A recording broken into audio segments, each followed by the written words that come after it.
Sir ఏంటి దారి పొడవునా పౌడర్ చల్లుంది? క్లీన్ చేయమని చెప్పాను సార్. అన్నట్టు నా వెనకే వస్తున్న ఇద్దరు పోలీసుల్ని ఎలాగోలా నా కళ్ళకు కనిపించకుండా మాయించి.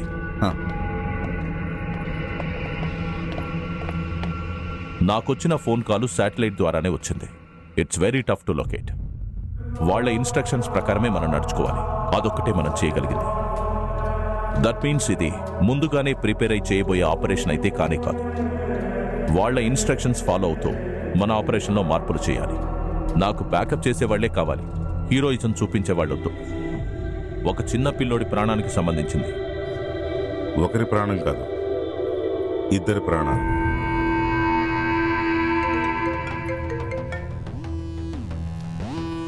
హలో నేను ఫిలిప్ అబ్రహం. ఇప్పుడు చావు భయం పట్టుకుందా? చుట్టూ పోలీసు వాళ్ళని పెట్టుకుని ఎన్ని రోజులు నువ్వు తప్పించుకున్నావు అనుకున్నా, ఒక రోజు చావు నిన్ను వెతుక్కుంటూ నీ దగ్గరికి వస్తుంది.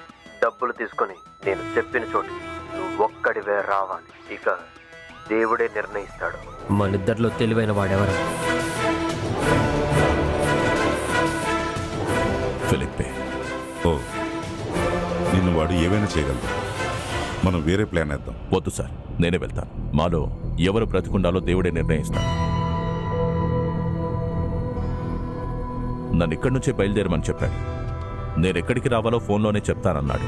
మీటింగ్ పాయింట్ని అప్పుడప్పుడు మార్చే అవకాశం కూడా ఎక్కువగా ఉంది. జైలు ఖైదీ కాబట్టి బాబుని దాచిపెట్టడానికి ఖచ్చితంగా ఒక వెహికల్నే వాడుంటాడు. వెంటనే మనం సిటీ మొత్తంలో సస్పీషియస్గా తిరుగుతున్న అన్ని వెహికల్స్ని చెక్ చేయాలి.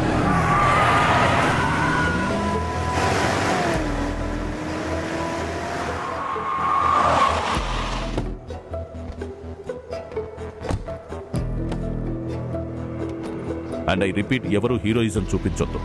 డబ్బు చేయి మారి బాబు సేఫ్ అని తెలిసేంత వరకు ఎవరు ఎలాంటి సాహసాలు చేయొద్దు.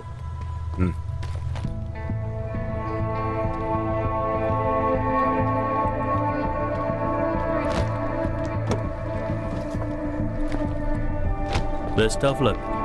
ఒంటికి మట్టంటకుండా చూసుకో. ఎప్పటికైనా నేను మట్టిలో కలవాల్సిన వాడినే, కానీ ఆ క్యాలెండర్ ఇంకా ప్రింట్ కాలేదు.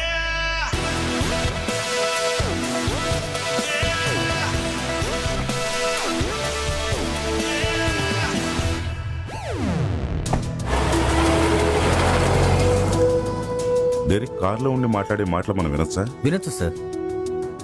మన ఫోర్స్ డెరిక్ని ఫాలో చేయాలి sir. Keeping a safe distance. Sir.